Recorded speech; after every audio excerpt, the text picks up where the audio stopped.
So now, since there's an altitude involved and not a leg, you're going to read the rule about the altitude. And it says the altitude is the geometric mean. So where do you put the geometric mean in a proportion? Whoever is the geometric mean goes kitty corner like this. Between the two segments it creates. So this altitude creates this segment and this segment. Everybody see that? So you put X and 64. Everybody solve that and tell me what you get. So 48 and 48 is 2,304 equals 64X. So we divide that by 64.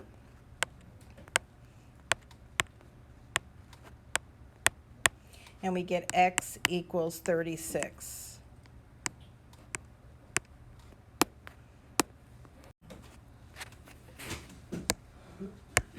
The altitude is the geometric mean.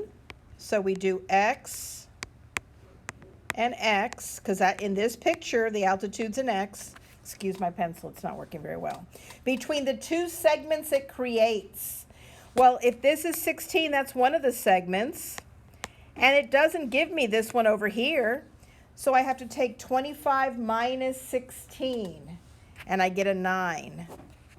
Okay? So we sometimes have to find the pieces of the picture. 16 times 9 is 144, I believe. Equals x squared. So the square root of 144 is 12. This problem has a leg. Somebody read the rule for the leg.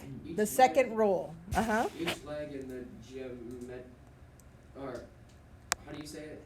Is the geometric mean between the whole hypotenuse and the segment next to the leg. All right.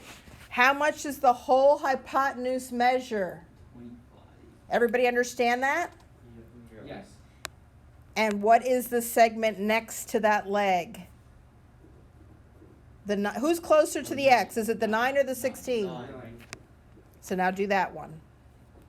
So when you cross multiply, you get x squared equals 225, and you square root both sides. X equals 15.